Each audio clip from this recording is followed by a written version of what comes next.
Hi, everyone. Welcome to the Ed Collab gathering. I am JoEllen McCarthy, and I am honored to be here today with Stella Villalba, the wonderful and amazing educator and friend from Ohio.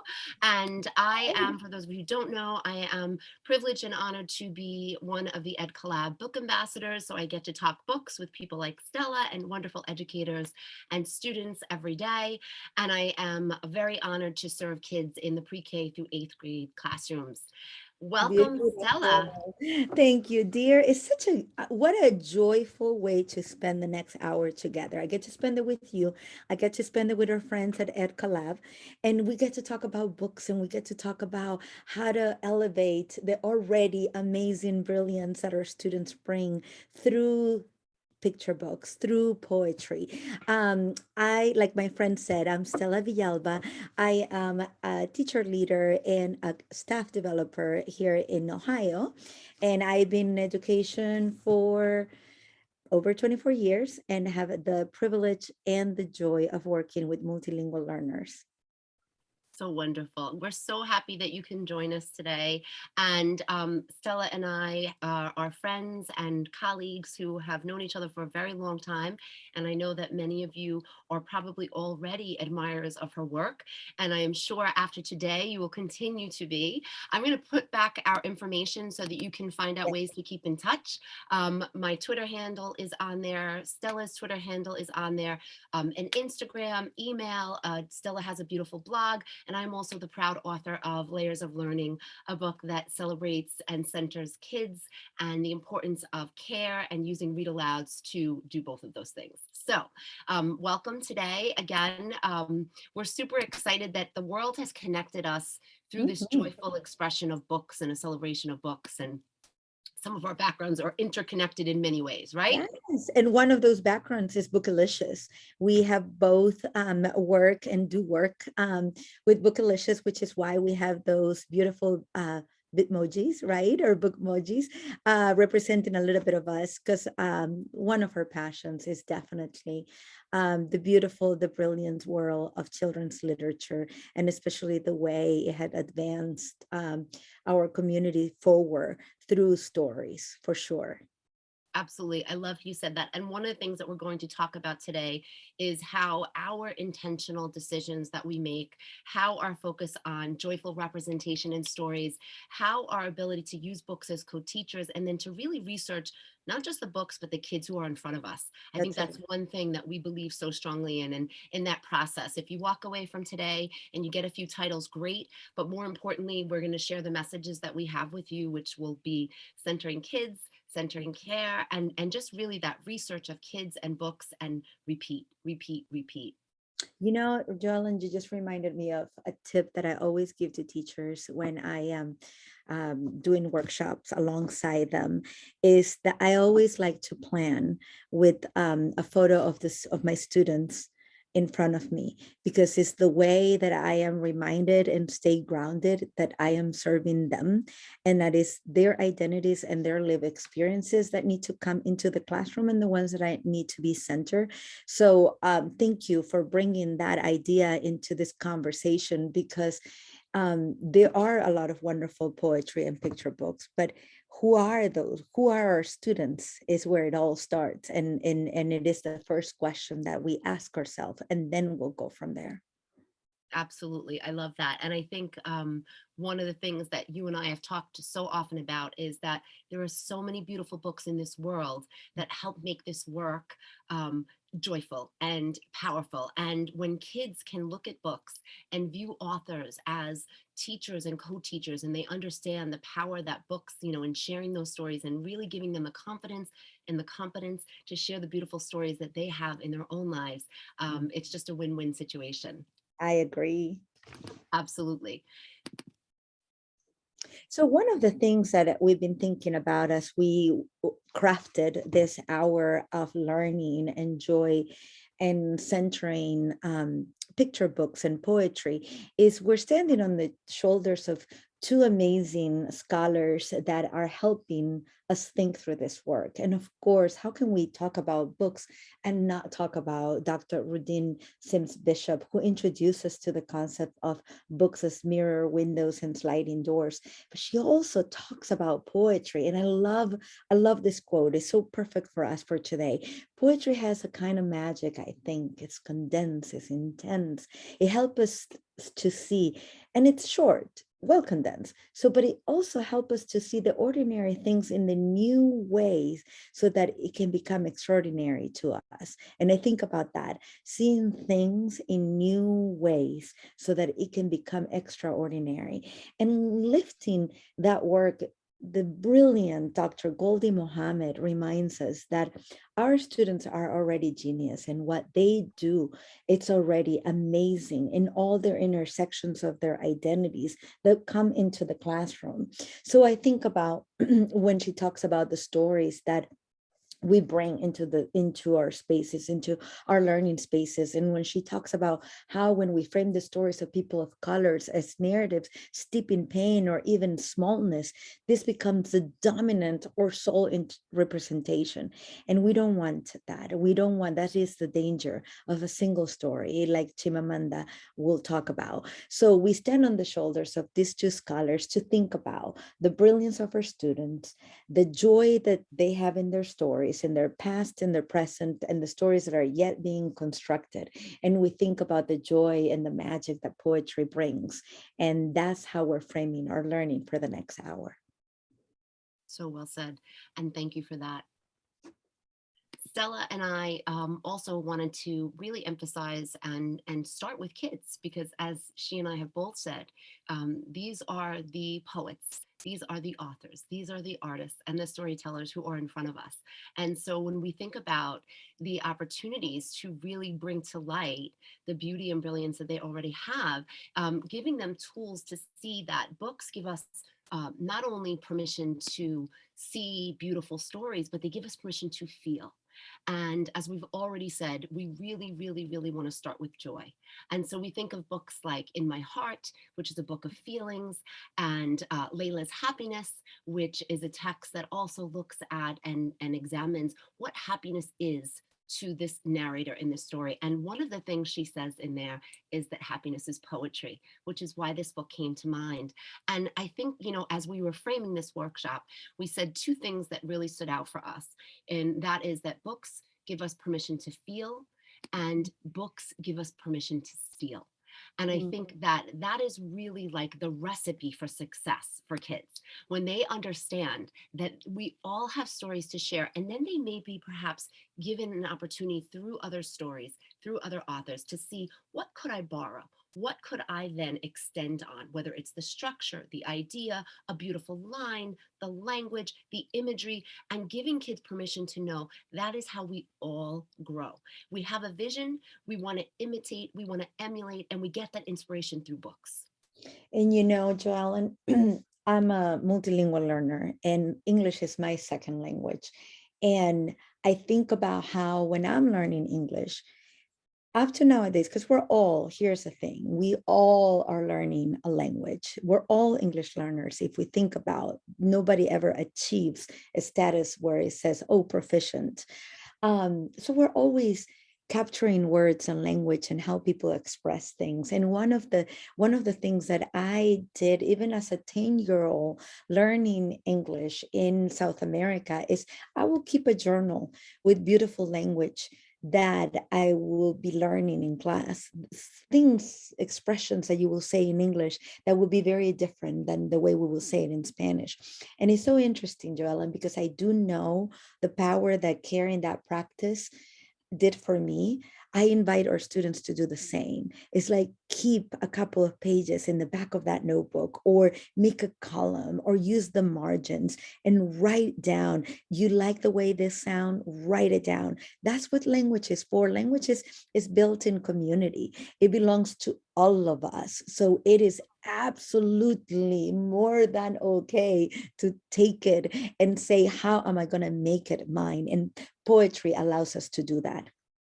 Absolutely. So beautiful. I'm so glad we're recording this because I always learn so much from you, Stella, being in your presence, being around you. And I know I want to already go back and just replay some of the brilliant things you've said. And I thank you for that. And I know that the Ed Collab audience and those who will be tuning in, whether it's live today or over the course of the year, will enjoy learning from you. And we hope that as you consider some of the invitations we provide to you today, whether it be a thought about a book or a piece of poetry, or perhaps an idea, a literacy snapshot, something you can do with your kids, that you will share back with us how Yeah. that has become a practice in your classroom, because we believe in practice and pedagogy. And yes, we're talking about books, but it's beyond the books. It's about what happens surrounding those books, the beautiful conversations, the art that comes of it, the writing that extends from it, and really just, as Stella said so beautifully, what our kids make of it. So we want you to tweet to us, email us, keep in touch, and share your own snapshots of the work and how your You know, students. I'm wondering how many people after watching this video, maybe we'll see it in a hashtag on Twitter, have your notebook, your beautiful language notebook. I got mine literally right close to me so that I can pull it out at any time. And hey, maybe take a selfie, share it with us, and see if we can extend this in the classroom, because I think our students need to see how we live a life of a writer and a language learner ourselves if we want others to be invited along the journey. Absolutely. So I'm excited too. And I know that we talked about keeping notebooks, and we talked about the power of mentor authors. And we touched a little bit about, our students as being the authors and the women, the individuals we would like so much to celebrate. But we also have certain individuals and mentor authors and mentor texts that really help to, in our opinions, do this work. And so we want to talk a little bit about Pat Mora. Yeah, absolutely. I absolutely adore Pat Morris' work. And every year they do a whole children's festival, uh, Children's Books Day, El Día de los Libros, and it's absolutely beautiful. And what a celebration it is to just keep on celebrating books. And that's what the book fiesta is about. It's actually the tradition that they got started. And when I think about Pat Mora, I'm also thinking about Pam Munoz Ryan. I am also thinking about Juji Morales. I am also thinking about Jacqueline Woodson. All of these amazing people that navigate more than one genre. They may blend in narrative and they may be blending poetry.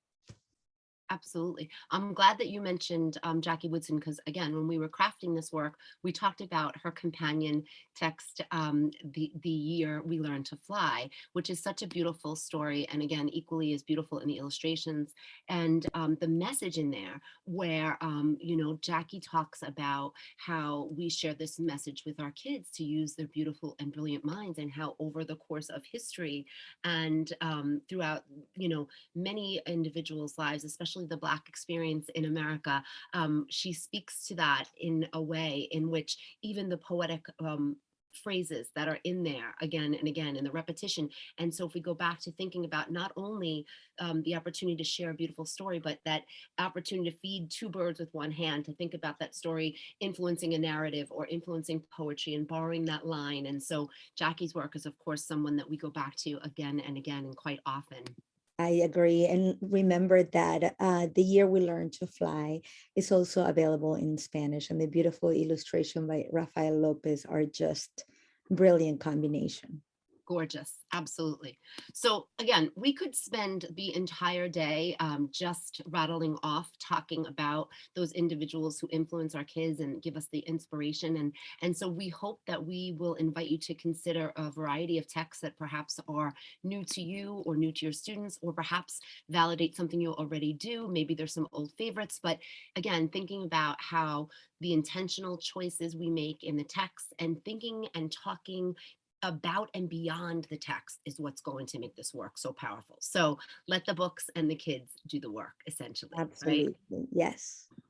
So we have a few examples, and we often use the phrase books that, because when we provide a text, we want you to think not just about that text, but about the why behind that text. So these are the ways in which we phrase books that, and so that you Yeah. can. Yeah, and I love that, JoEllen, because I think about it also gives us a theme, right? So, for example, if we think about books that celebrate who we are, we're talking about identities. And we have, I don't know how many of our audience are familiar with these three books. There are the books that I've included are pretty much in the publication of the within the year. So my name is Bana is a beautiful work by the humanitarian Bana Alabed, and what she does is she's bringing her live experience into the book, and talking about how she become an fearless advocate for refugee communities. Our students need to hear those stories because there are many students who will identify with a story about advocating for something. It may not be about the same thing, but it may be something that brings that connection. So what a book like My Name is Bana does is it bridges that opportunity to bring those stories in reading or writing workshop. The same thing with the book I Am an American, the Wong Kim Ark story.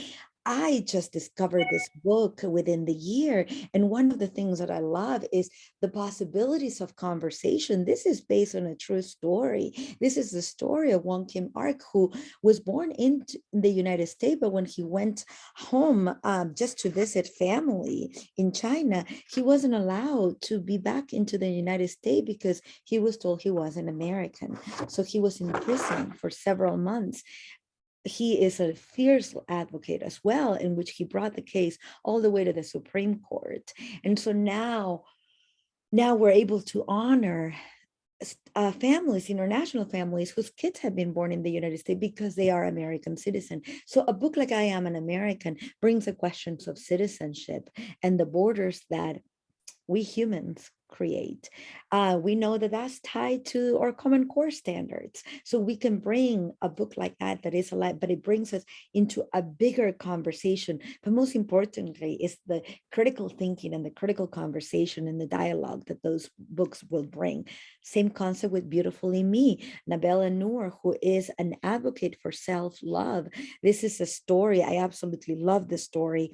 It's Zubi, who is from Bangladesh. And this is another thing, is that the characters are also being mentioned in relation to where they're from, which is a beautiful thing that our students need to hear more often. It's not just story centered in the United States, but students need to hear how we are a country that welcome families from all around the world. In this case, Zubi is from Bangladesh, and this is her first day of school. And this book reminds us of the impact of language, the language that we hear all around, because when Zubi hears her family talking and criticizing themselves and having to be on a diet, she starts getting conscious about body weight, and that is not where the family wanted her to ever feel. So what we're doing is, when we're bringing these books, when we're thinking through the lenses of books that celebrate who we are and all of our identities and all who we are, then we're extending the invitation for our students to bring those stories into the classroom, knowing that if we get to hear those stories, that is our privilege.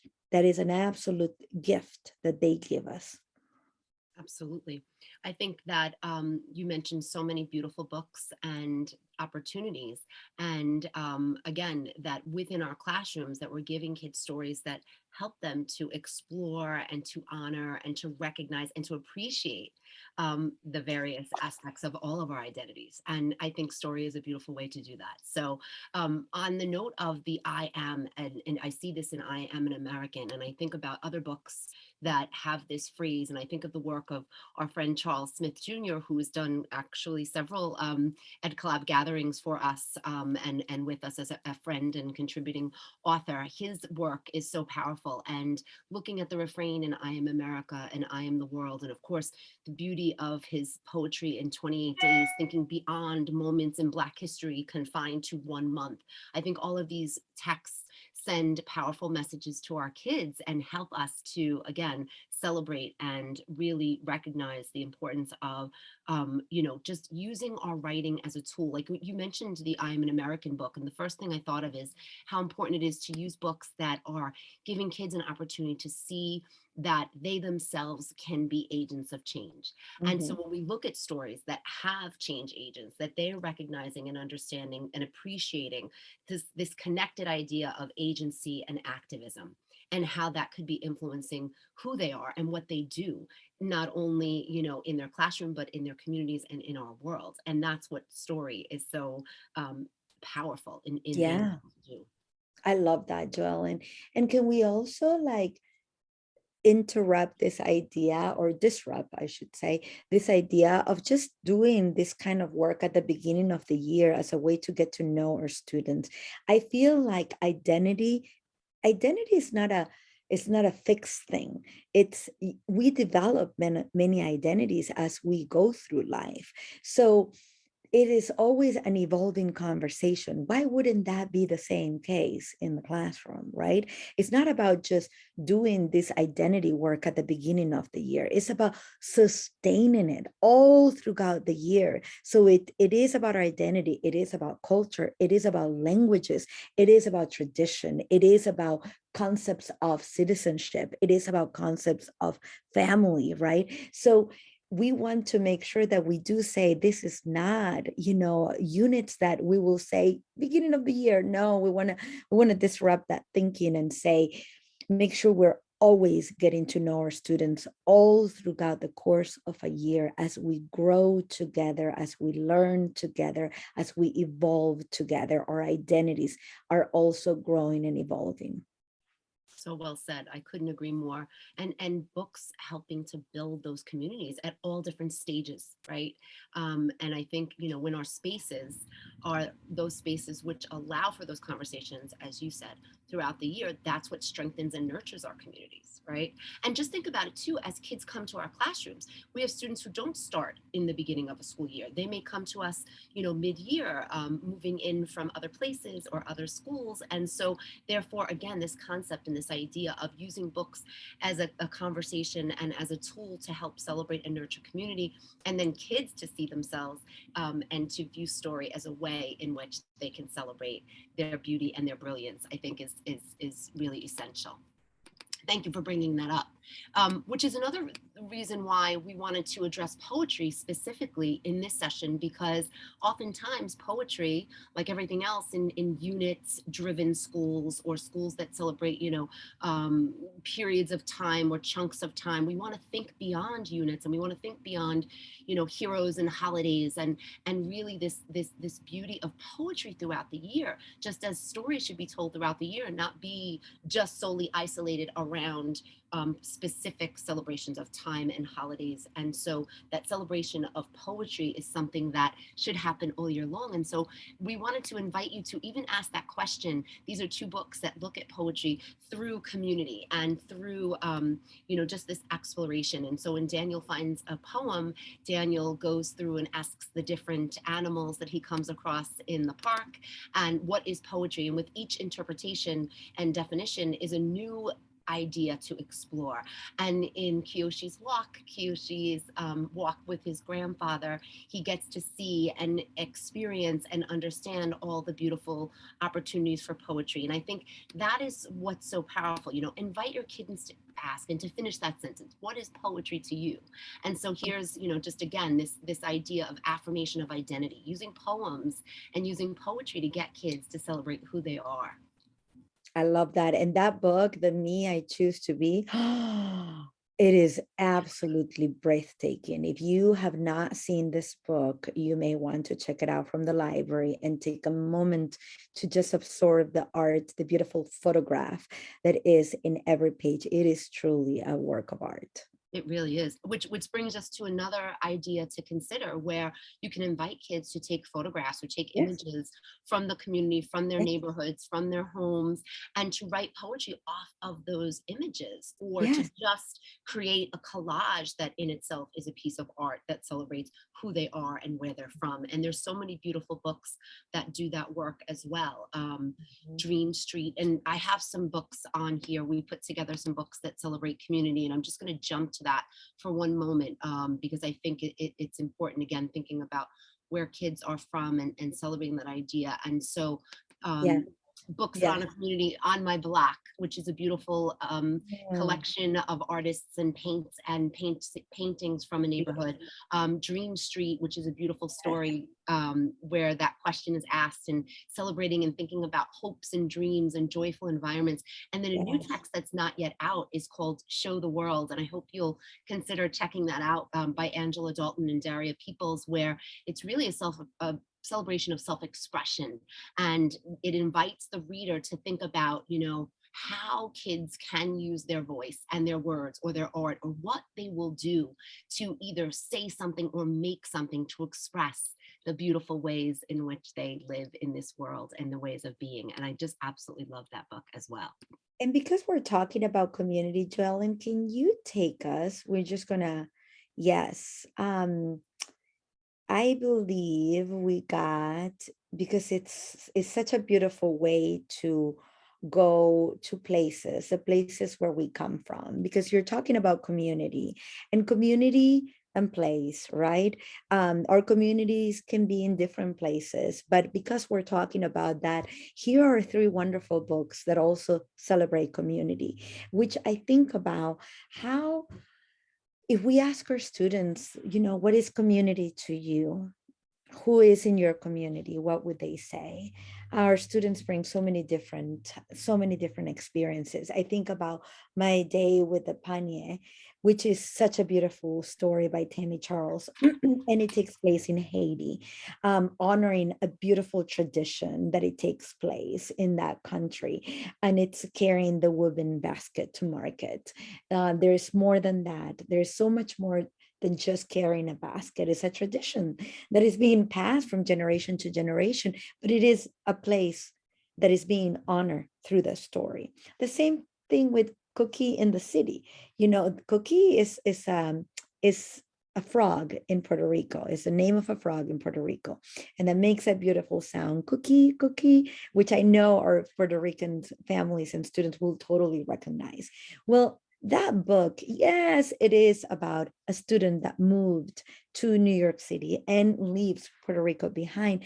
But it's also about the idea of in between places, right? And who we are, and what are the things that reminds us of our community. From My Window is an excellent book on perspective, also on community.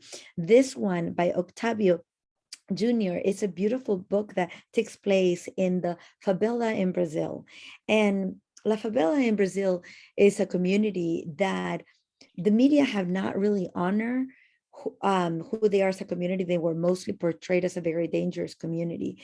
And what Octavio Jr. is giving us here is he is giving his testimony, right? His testimony and his perspective of what he sees through his window in his neighborhood. And it's a beautiful homage to where he comes from. So I think about community, where we come from, the in between places that we exist. All of those conversations belong in reading and writing workshop. So true. So beautiful. I know we've said this before, but this book it's begged to be shared and begged to be read again and again to influence this work, right? Yes. And how can I not lift Jamil Said Mendez, who's from Argentina? I mean, I'm from Argentina, so I got to give.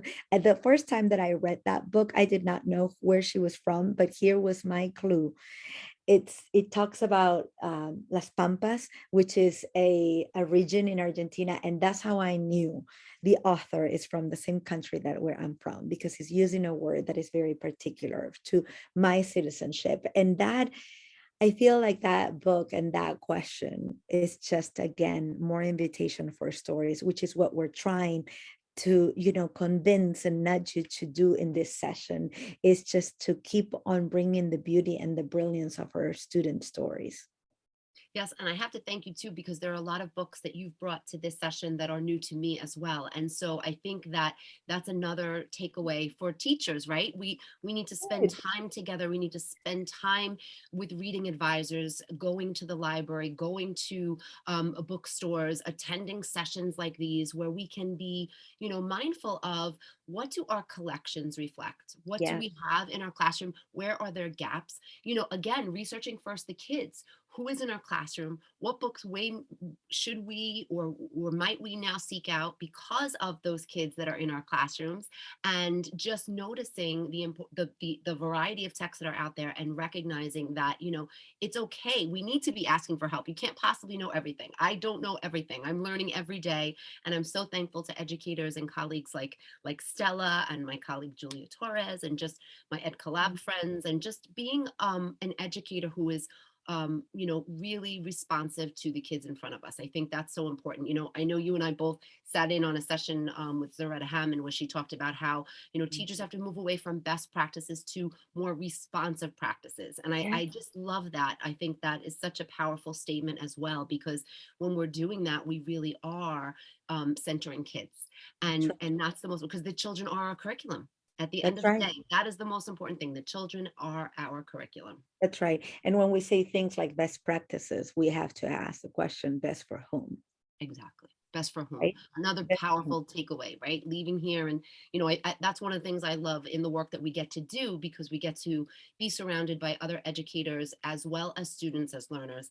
And so when we can have conversations like these, when we can sit together and decide to, what is that which will help push us in our own practices. And I think, there's many, many pressures, as we know, going on in schools today, and there's often times where there's quick fix. Let me buy this program. Let me get that. To be what's going to be the magic bullet for kids. And there is no magic bullet. At the end of the day, it's about being responsive to the kids who are in your room, what it is that they need, and that means knowing what's out there in terms of books that are going to engage and excite and inspire and influence kids based on where they are. That's Right. right. Hmm. So we do have a few more texts to share with you, some resources. Again, going back to this idea of, poetry and picture books and just books in themselves that help to, really celebrate and affirm a variety of identities. Of course, we can't not talk about the work of Derek Barnes and Gordon James and I Am Every Good Thing, which is just so beautiful and amazing and incredible. And this is from one of my colleagues, Roderick Peele, and his students. And I just love, if you notice, you talked about, thinking about what we're exposing kids to in terms of language and how we hold on to words until we explore words. And so just looking at, the words that are surrounding that those students in that classroom too, as they're Hmm. studying, and the books that they're using to really support this work and to support kids. And I think that's essential. And so I just want to share a few more ideas and takeaways. Literacy snapshots, thinking about stealing from different varieties of poetry, whether it be borrowing a line or borrowing a structure, or borrowing, perhaps even just putting an image to another text. So here's a text that was influencing students, the I Remember Poems and Pictures of Heritage, which was a collection put together by Lee Bennett Hopkins and published by Lee and Low. And then kids looking at freedom school poetry, and then creating self-portraits and writing images and ideas to celebrate who they are. And I just think that idea is so simple, where even again, stealing poetry that speaks to your heart. I can't decide what is that heart print book for you. I think kids need to be engaged in that conversation. What is the text and the material that speaks to your heart, and why? And so, I think this is a beautiful illustration of another takeaway idea. If you've not done blackout poetry, ask your kids to take a poem, black out the words that are meaningful to them. And I just think this is such a powerful message from a fifth grade student that I work with, whose poem just simply stated, I need you as you. What a beautiful poem. And learning is fun. Playing with words is fun. So all of this should be fun. None of this should feel like a task, like a thing to do. And I think that we adults also need to just give ourselves permission to play with words, to play and not, even words like, no, I'm not a writer, I'm not a poet. When we say things like that, we just steal the opportunity from ourselves to become one. So if we decide, I'm just going to play and experiment, I think kids are so good at that, at showing us that playing and exploring and being curious is so much fun.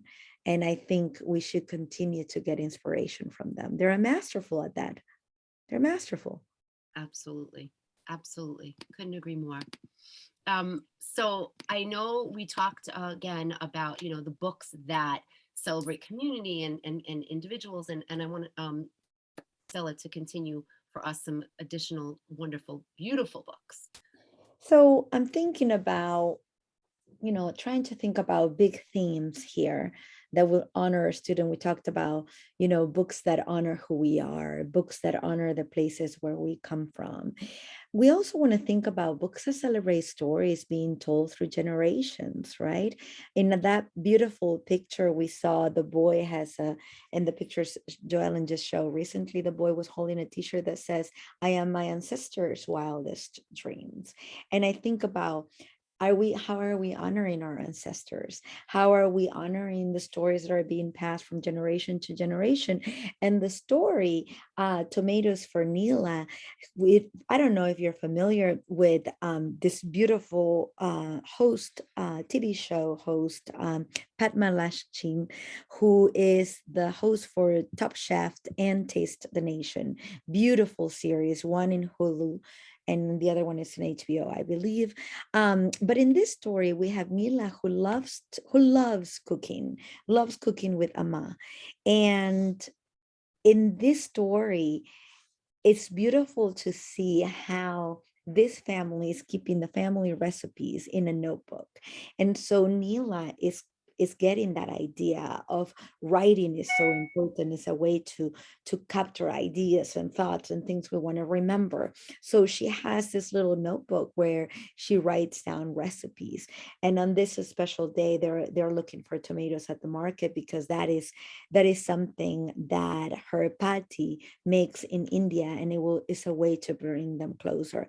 I think about the concept of food being a very universal concept for a lot of our families when you break bread together and the stories that are being told. So Tomatoes for Nila is a wonderful invitation for our students to think, what are some of the tradition that I might have in my family? That is something that my mom used to do, or my dad used to do, or my family, or my tío, or mi abuela used to do. And how can we bring that into the story as a way to keep remembering?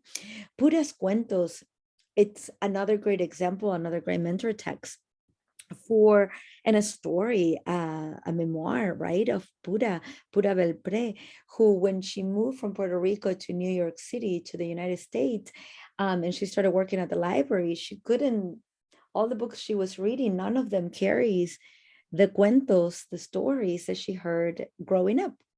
And so, because those were told in an oral storytelling tradition, she couldn't find them in any books, and she couldn't find it in the language that she learned those cuentos.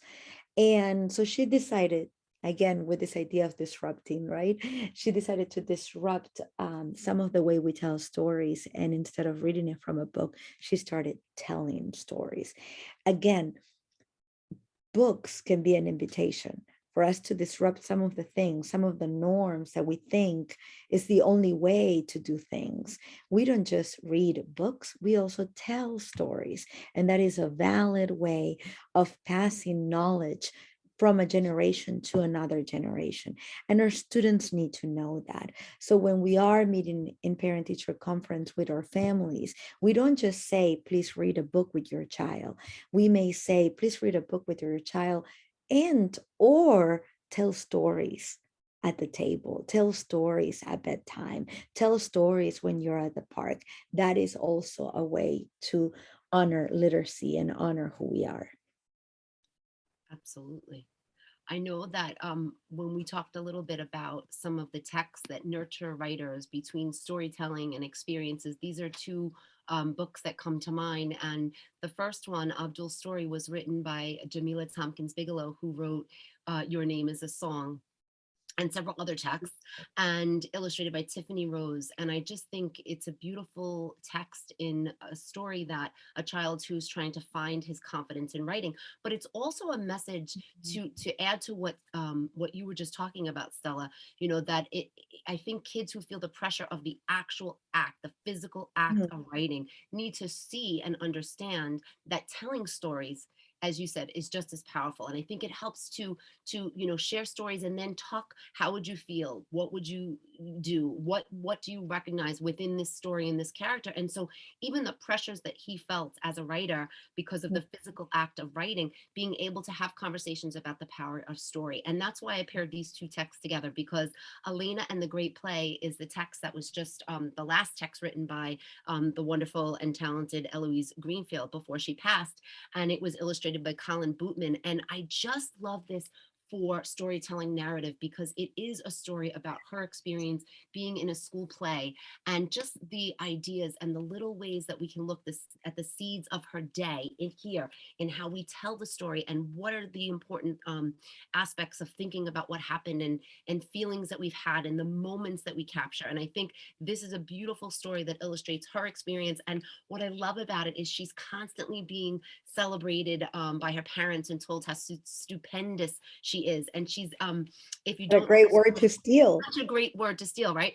And in the story, she's a 5-year-old kindergarten student who gets to like thank everybody for coming to the play at the end, but she gets so overwhelmed and excited she can't remember those lines. And so that's the gist of the story, is that when she gets up, she's like, "Wasn't the play stupendous?" And everybody claps, and she breaks the script. But it's this idea of finding those moments and times in our life and telling those stories and those times when, right? And so a beautiful story that is again by an amazing author, and this opportunity to think about what are the different craft lessons that we can steal as writers and tell our Mhm. own stories. And to your point, just to tell those stories, what are those moments and ideas, and even those phrases that you hear in your family again and again that you want to make part of your story to remember. We have to capture those language, we'll be grateful that we did. I think about the importance of telling stories. I think about the importance of capturing language. Journal in whatever format works. There is more than one way to do things, but it's this idea of holding on to pieces of ourselves. It's such a beautiful practice.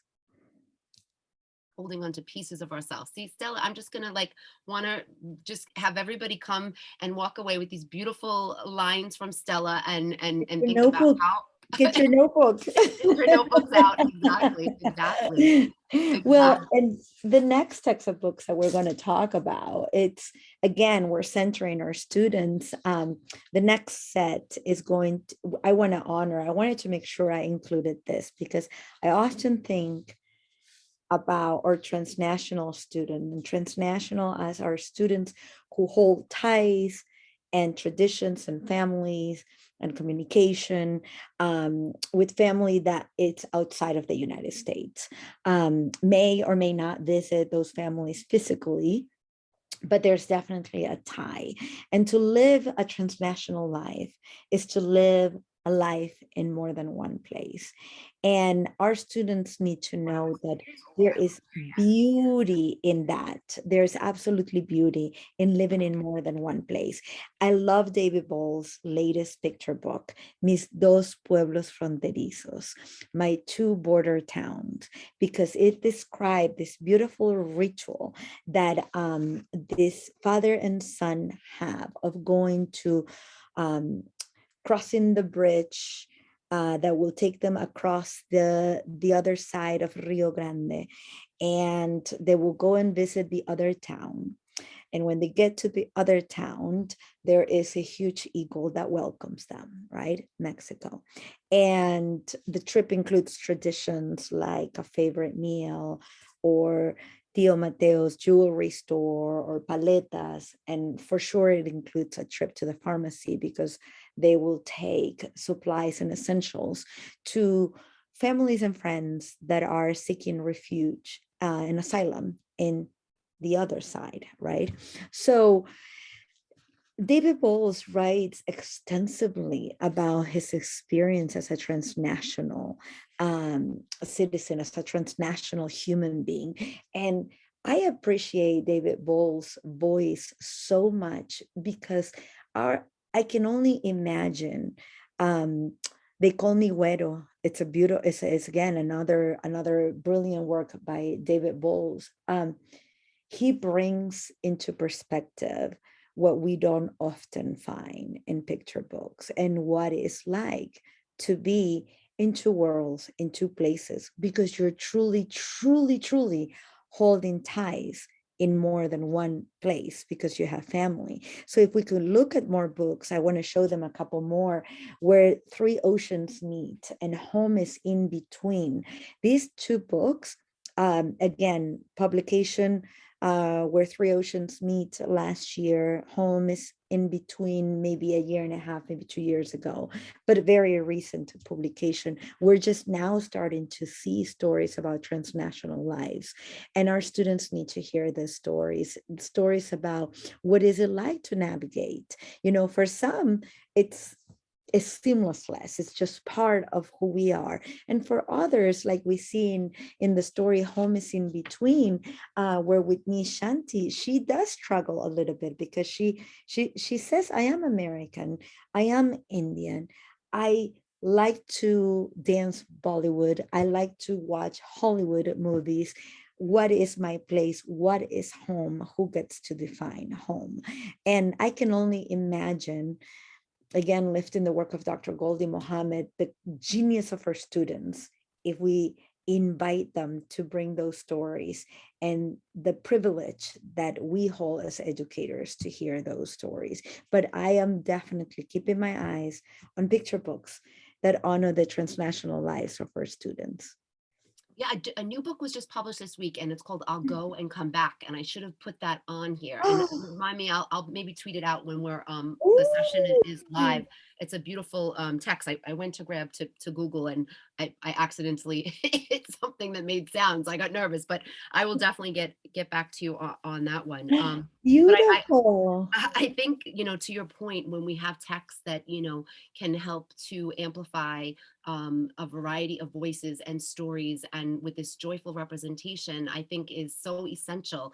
And for kids to recognize and to see, like, I love the Home is in Between, because she comes to this realization, to your point, like, that she has two places, and for kids to be proud of that and to be made that part of the conversation in the classroom, whether you have students in your class or not who can relate to that. That's the beauty of story for this celebration and understanding and recognition. And for those of us who are fortunate enough to have kids in our classrooms who do have that wonderful opportunity to be able to see that as a celebration and to encourage them to celebrate that. I think that's wonderful. I think of the work of Emma Otegi, who's another author who has joined us before on Ed Collab Gathering. And one of the comments that she made is, can books provide a type of link connecting readers with worlds they otherwise couldn't access, reminding us of ties we sometimes ignore. And I think that's, what we want with our illuminating the beauty and brilliance of kids. Like, let's not ignore these beautiful stories and family traditions, and let's really capitalize on that, and let's let kids capitalize that in our classrooms. And so we talked about family, and so briefly I just want to mention books that celebrate family. Oh, look, I did have I'll Go and Come Back. I'm losing my mind. It's right there. Okay. Oh, that's beautiful. You did include it. With the grandmother. See, I'm Beautiful. sorry, I forgot. I apologize. No, it's But good. But, I think it's important that we have books that look at, different family structures and different family members, and really have a focus, and emphasis on a variety of families. So I paired, some illustrations of kids celebrating their families, and because we want to go back to kids, and then also thinking about stories that celebrate, here's Daddy Speaks Love, which is a Beautiful. beautiful, beautiful, poetic verse, text, Oh, and poetic verse that lists yes. all the things dad speak truth and dad speaks love. And if you read the author's note and how that story came to be, I think it'll give you a deeper understanding, and way more complex conversations to have Mm, with your kids. And Mama and Mommy and Me in the Middle, which oh, is a story about, beautiful story, right? Nina LaCour, just came out. yes, just came out, and Kalini Juanita, the illustrator, and taking a moment to really reflect on, just when families have some time separated and being apart, and kids having to kind of deal with that separation. And it's a beautiful story of family, and it's a non-issue story. Like, because I think sometimes we have to be aware, if you have family with stories with two moms or two dads, that this is just a beautiful, joyful story of telling what happens when there's time apart in a family. And I love, love, love, for the same reason, Patience Patches, which is not yet out. It's told Oh, through the point of view of the dog, and the dog is anticipating one of the moms coming back with the new baby, and being patient, and really being able to adjust to new family, and how families grow. And so just extending that conversation too, and really celebrating the variety of family structures that exist in this world and in mm, our classrooms, and for kids to really be able to look at that in story and then tell their own stories. I think awesome. that is essential. So, So you got two books that are will be coming up. Patience Patches mhm, and Show the World.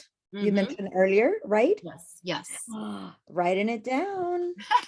It's in my list. Yes, and then another book that is out right now, Eyes That Speak to the Yes. Stars, which is a book that is a companion to Eyes That Kiss in the Corners. And then, if you know and love, I'm sure, Mm, Derek Barnes and Vanessa Brantley Newton did The King of Kindergarten, which is this empowering story of a young boy starting school. And now I'm so excited. The Queen of Kindergarten will be yeah. out in May. And so it's wonderful to think about, again, all of the opportunities to go to your library, to get books to share with kids, and just to think about the ways that we can use books to really not just celebrate those stories, but then to extend that to really celebrate the stories of the authors in our classrooms.